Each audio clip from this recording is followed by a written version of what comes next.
E eu quero beber de balde. Fique à vontade, meu amor, que o Senhor trouxe ao seu coração. Fique à vontade para fazer. Deus abençoe.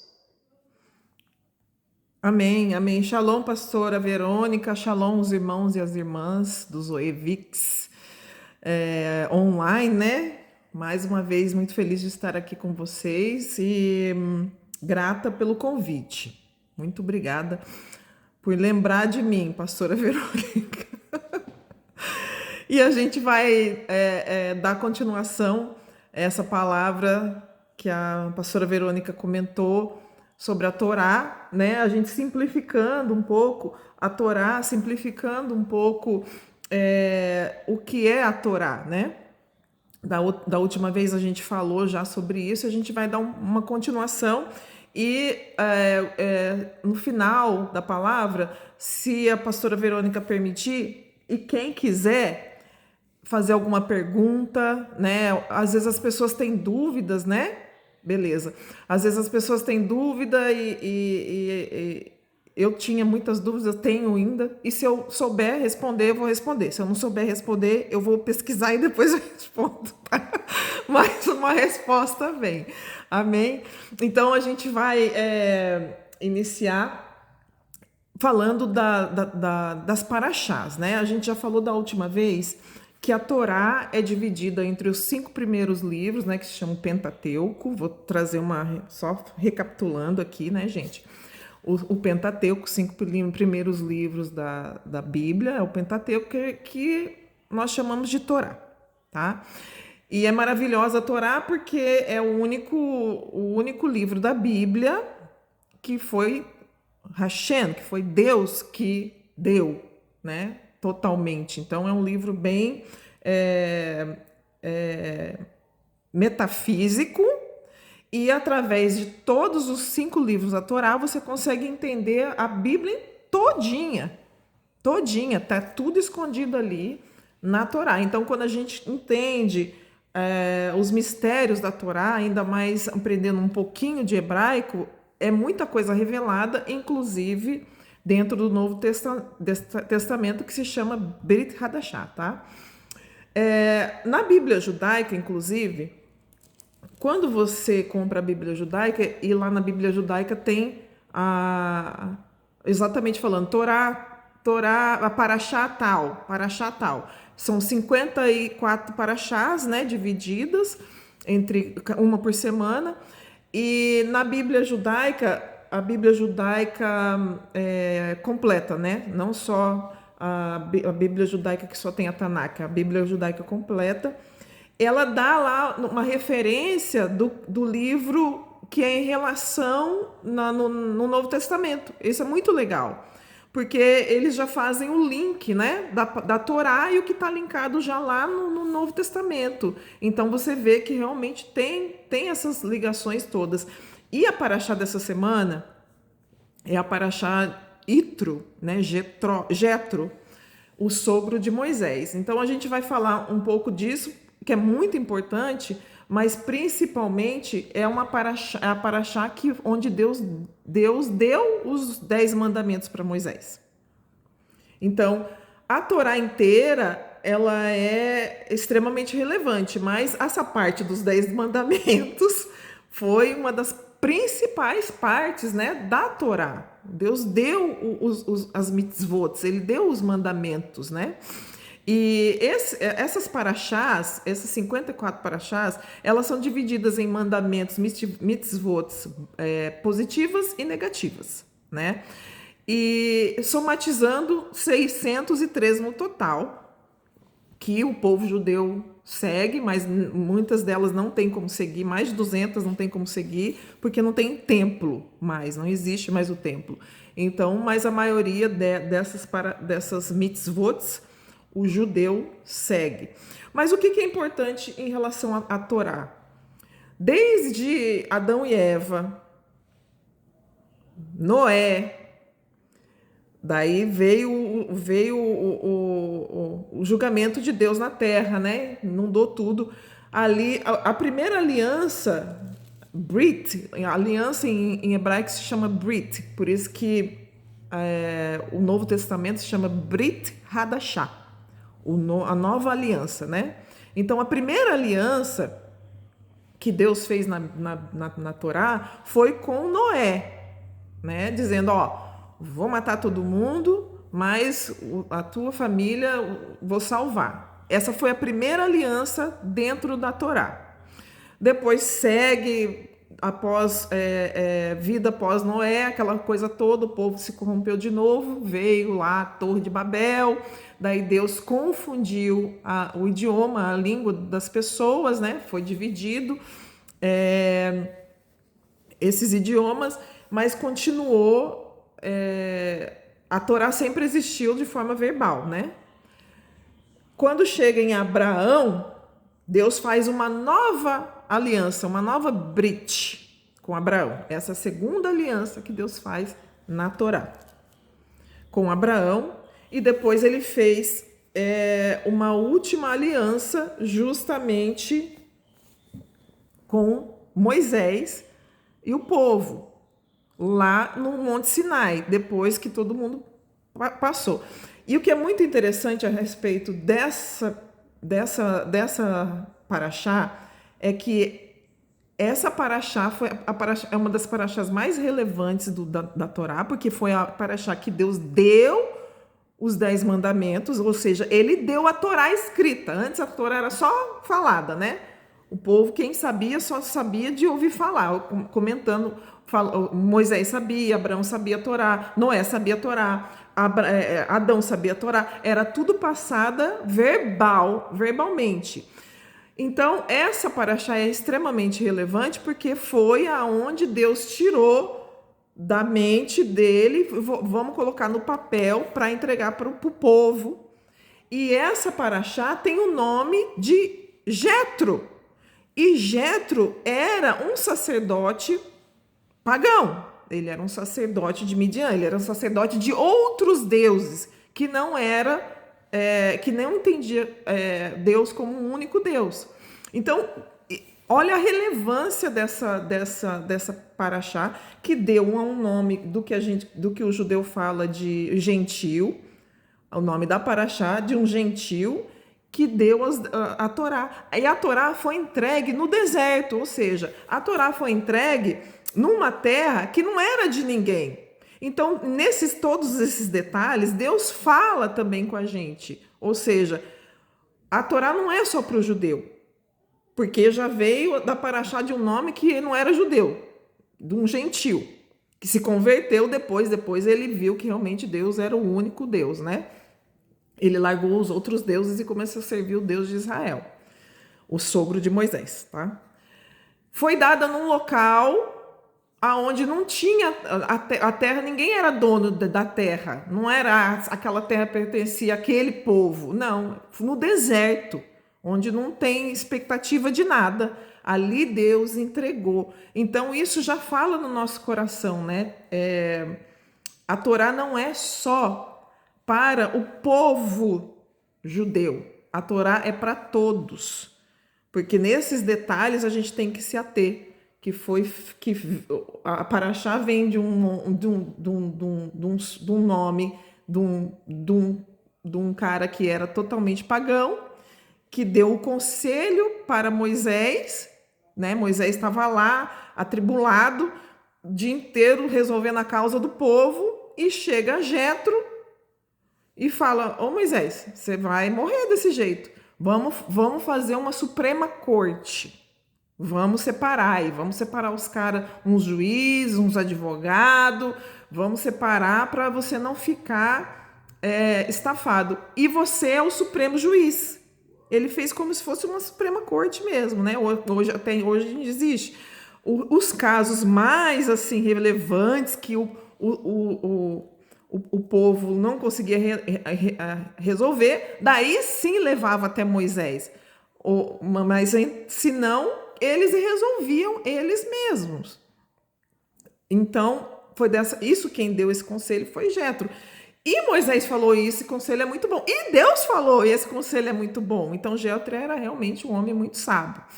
E é muito interessante isso, porque Moisés casou com a filha de Jetro, que era um sacerdote pagão, e a influência que ele teve na vida de Jetro fez com que Jetro visse que o único Deus é o Deus de Israel, ou seja, a conduta, né? Eu falei isso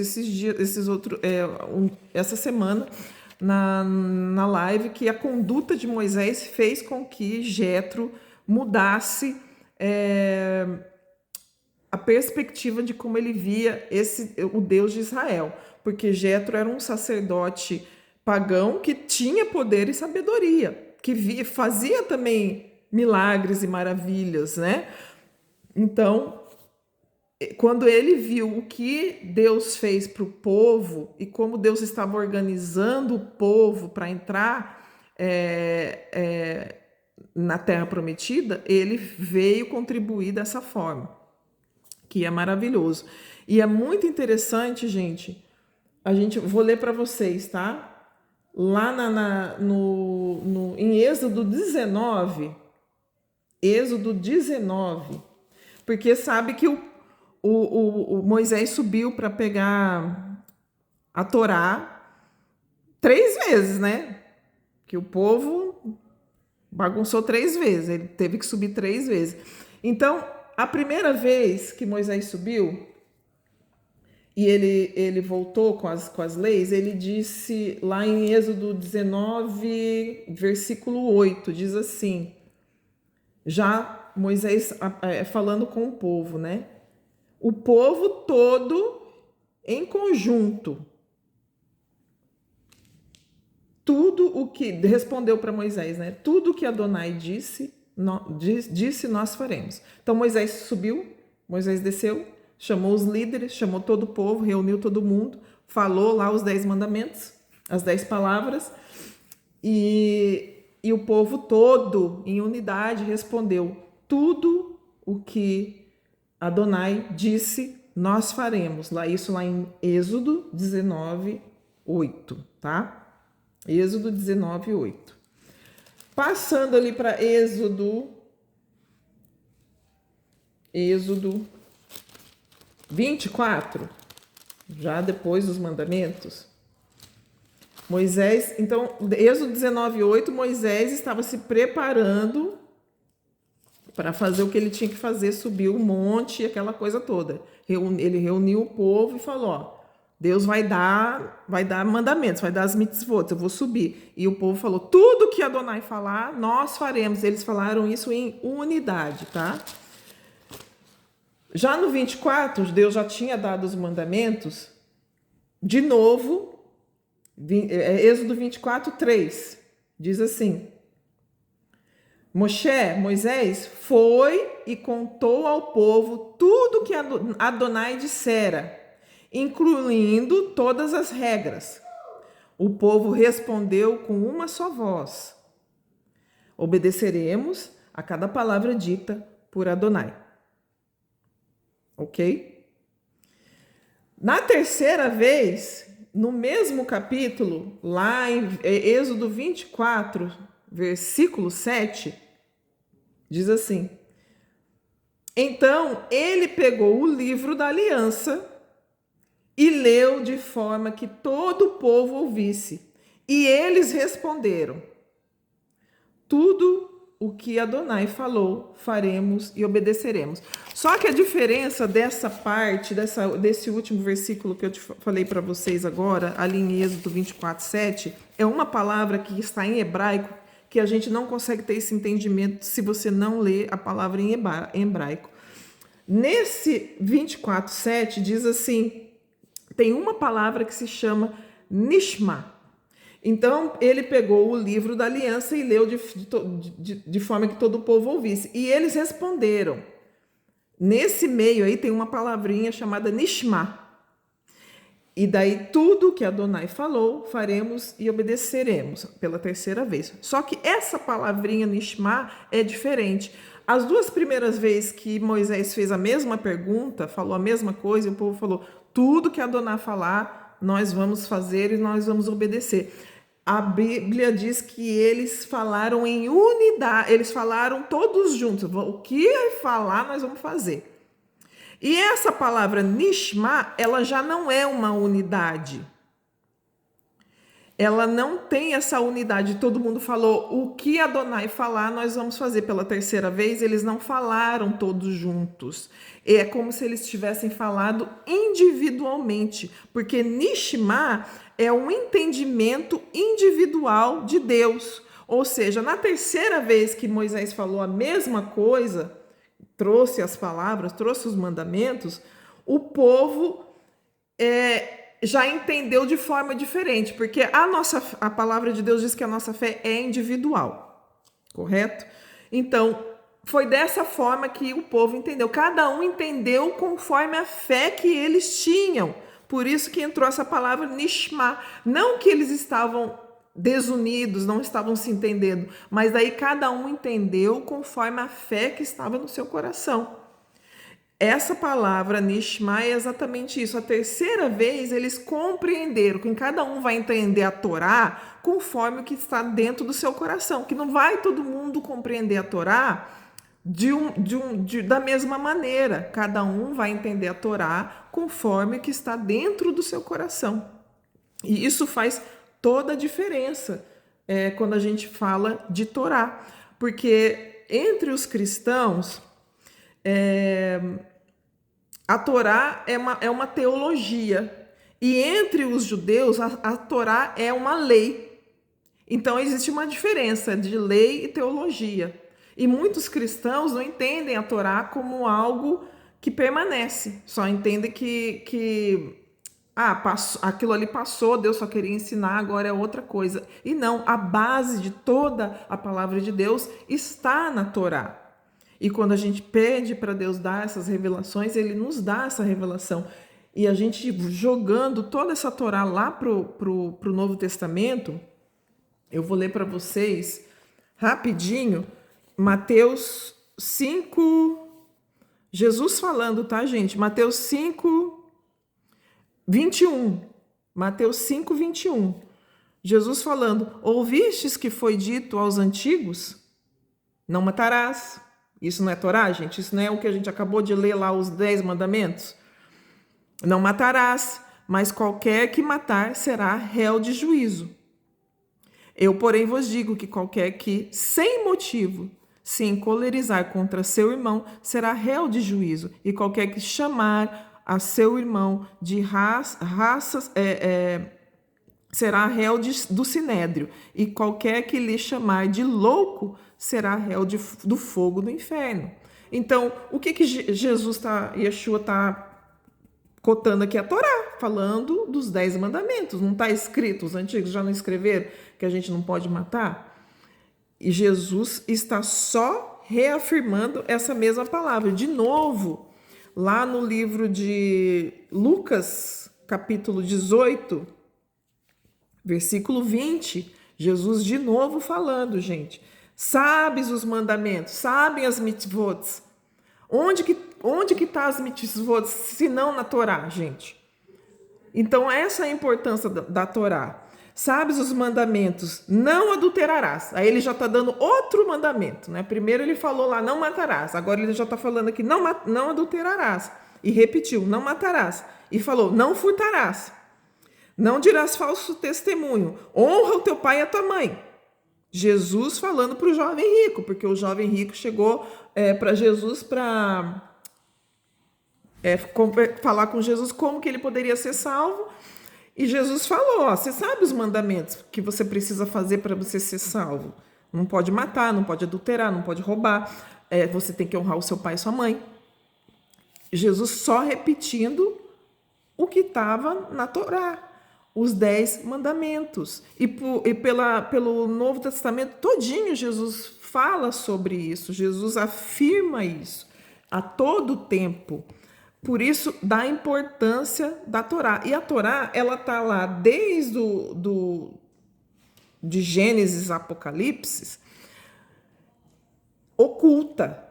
Ela foi revelada em Êxodo 20, por Moisés, através de Moisés.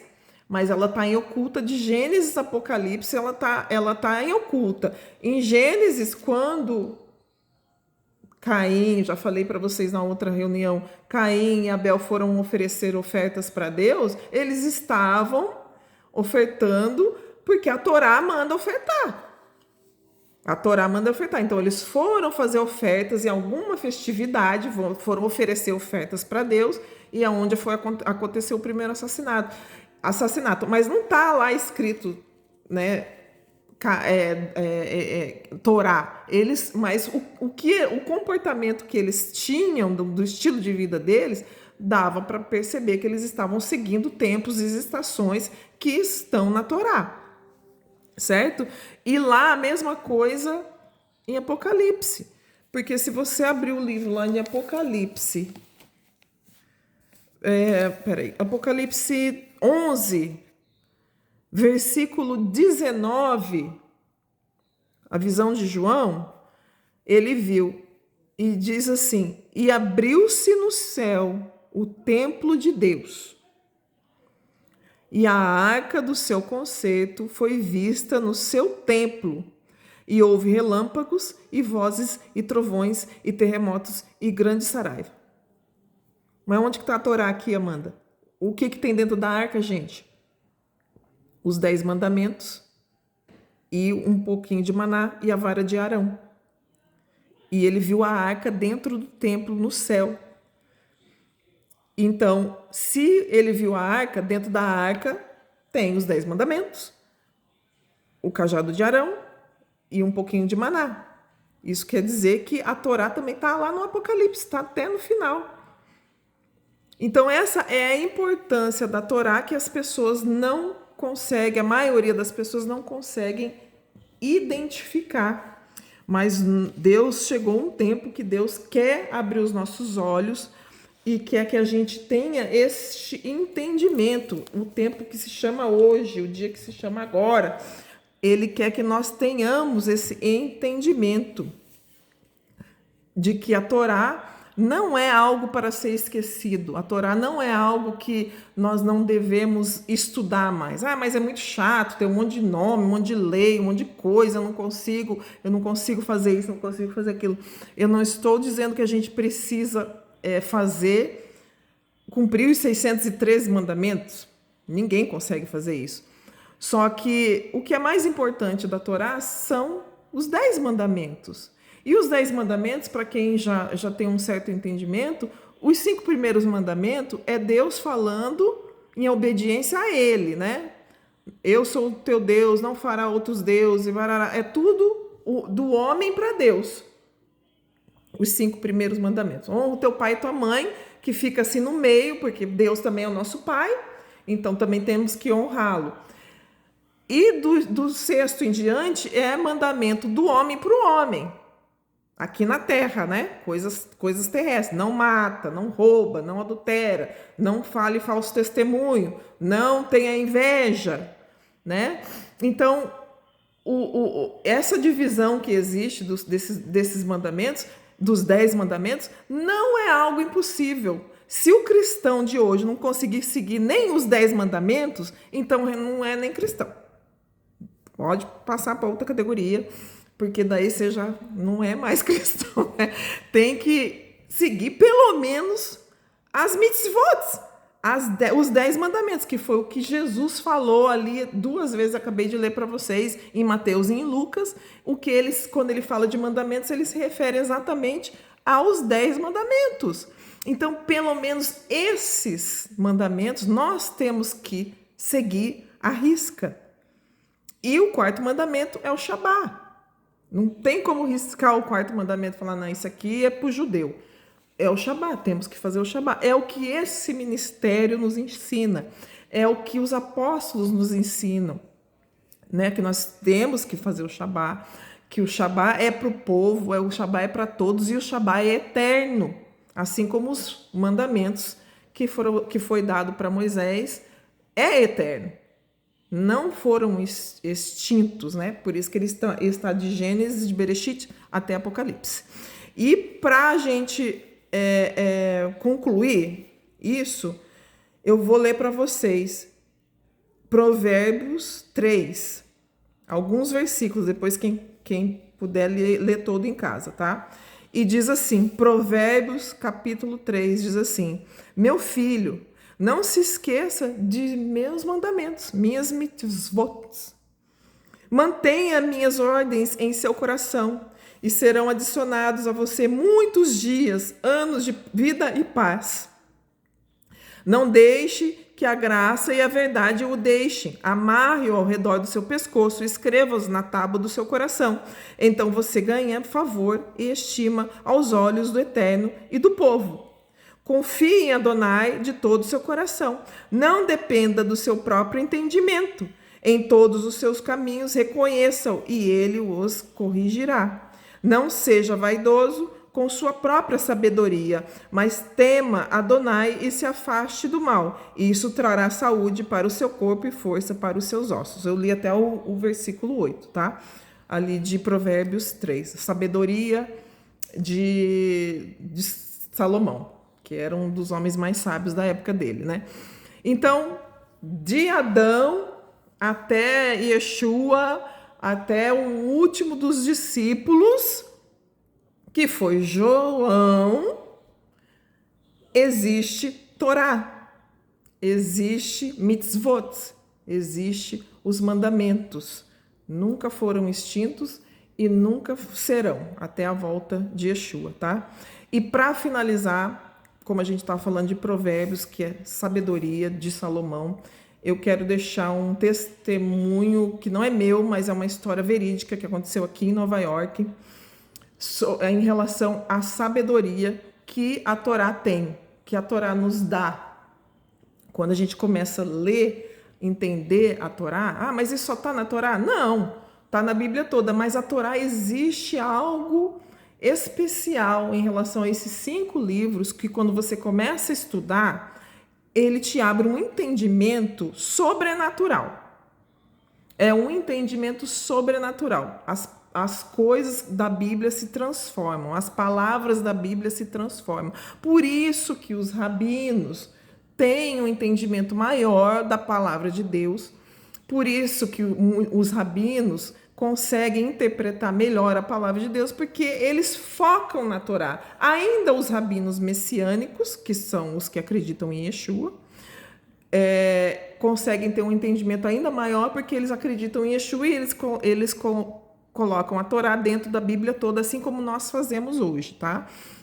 Mas ainda os rabinos ortodoxos, eles têm, se você conversar com um rabino ortodoxo, você percebe que eles têm um entendimento avançado da palavra de Deus, umas revelações que a gente fica, opa, mas isso daí da onde, né? E eles conseguem extrair isso, não só por causa do idioma, porque eu jamais entenderia esse versículo ali do Êxodo 24, se não fosse essa tradução dessa palavra. Eu jamais entenderia que é uma forma diferente de entender a terceira vez, se não fosse pelo idioma do hebraico, né? No português, você lê e relê a mesma coisa. Eles falaram a mesma coisa 3 vezes. Não falaram a mesma coisa 3 vezes. A terceira vez é diferente. Então, essa história é verídica, aconteceu aqui em Nova York. Esse rabino veio para um casamento aqui em Nova York. E nesse casamento tinham vários estudantes que foram dele, né? Para quem não sabe, a escola que os judeus frequentam se chama Yeshiva. Então, vários estudantes da Yeshiva que ele costumava dar aula, ele já era um rabino aposentado, né? Um professor aposentado, estava nesse casamento. E chegou um rapaz lá e para cumprimentar ele, Rabino, o senhor não lembra de mim, Rabino? Que saudade, né? E o Rabino olhava, então você tá que nem eu, né? Quando vê alguém, quem será essa pessoa? E o Rabino olhava, não lembro não lembro de você. Como que o senhor não lembra de mim, Rabino? Eu fiz parte da sua yeshiva, eu fiz parte da sua escola, o senhor era meu professor. Daí o Rabino, que legal. Que ano que foi? Foi no ano tal. Que legal, tá, que bom, né? Mas como que o senhor não lembra de mim? Tem certeza que o senhor não lembra de mim? Dele, tinha tantos alunos, né? É difícil de eu lembrar de você.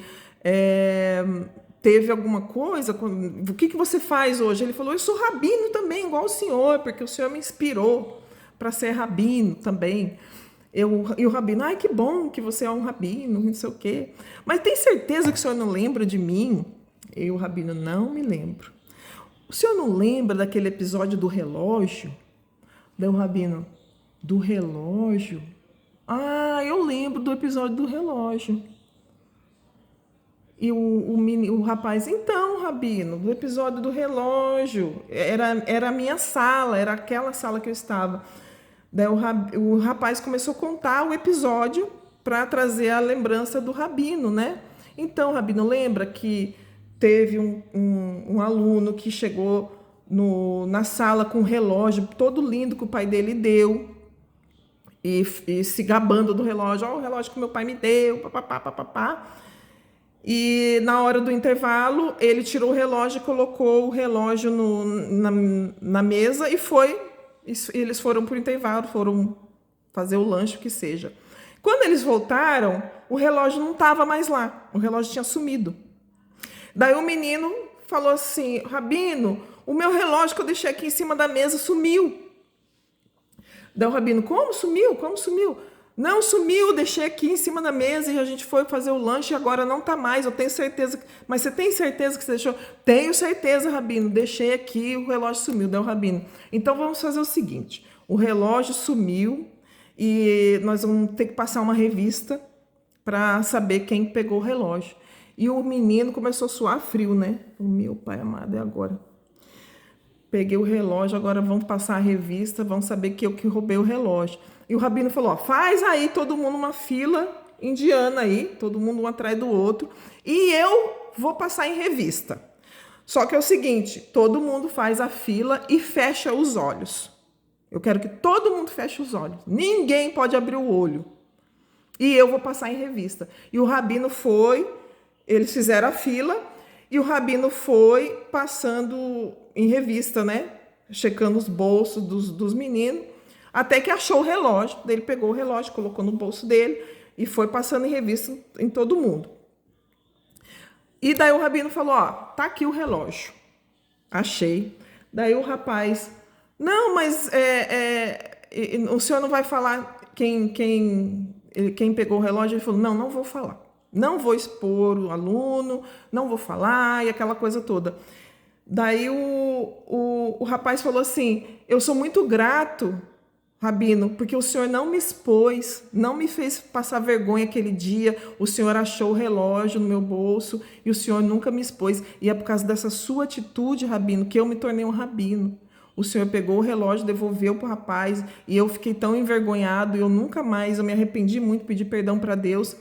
E o rapaz falou, por isso que eu achei estranho o senhor não lembrar de mim. Daí o rabino vira e fala para ele assim, mas rapaz, eu também fechei meus olhos. Eu não sabia que era você. Então, é essa sabedoria que a gente tem que ter, né? O rabino também não sabia que ele era o ladrão, porque ele não queria julgar no coração dele. E porque a gente é muito rápido para julgar, né? Se ele soubesse, você que pegou, ia ficar o resto do ano, né, talvez julgando aquele menino como um ladrão. Mas o rabino também fechou os olhos para não julgar e simplesmente resolveu aquela situação. É essa sabedoria que Moisés tinha para resolver as situações, por isso que foi dado a ele, otorgado a ele, a entrega da Torá. E é essa sabedoria que a Torá nos dá quando a gente se envolve dentro da Torá, começa a ler, Deus vai revelando e vai nos dando discernimento e sabedoria no nosso dia a dia, nas nossas situações do dia a dia, como resolver as nossas mazelas, né? Imagina as mazelas que tinha lá no deserto, que chegava lá para Moisés. Fulano brigou com não sei o que. Então, alguém tem que resolver. Você como mãe de família, você como pai de família, acaba tendo que resolver coisas todos os dias. Se você tem filhos, você tem que resolver coisas todos os dias. Se você trabalha, você tem um trabalho, você tem que tomar decisões, você tem que resolver coisas todos os dias. E a sabedoria que está inclusa na Torá, de você estudar a Torá todos os dias, te abre esse entendimento. Te abre esse entendimento. Por isso que Paulo falou, a gente padece por falta de conhecimento. Deus quer te revelar, Deus quer te dar esse conhecimento, mas a gente acaba padecendo porque a gente não quer buscar. Por isso que a última palavra lá, Shema, é um entendimento individualizado. Qual que é a sua fé? Como que você vai receber essa Torá? É individual, de cada um. Como que você vai receber essa Torá no seu coração? Como que você vai ter esse entendimento? Você vai abrir o seu coração para buscar esse entendimento oculto? Ou você vai dizer, não, isso aí não, eu sou cristã, eu vou lá para Yeshua, eu vou lá para Jesus, é lá que está o negócio. E é ao contrário, o caminho é da Torá em direção a Yeshua, não é ao contrário. Yeshua só veio completar, ele só veio fechar o ciclo. Foi exatamente isso que ele veio fazer, e ele falou isso na palavra dele. Amém, gente? O que eu tinha que falar hoje já falei. Agora, se vocês tiverem alguma pergunta, fiquem à vontade, que a gente pode conversar um pouquinho sobre isso.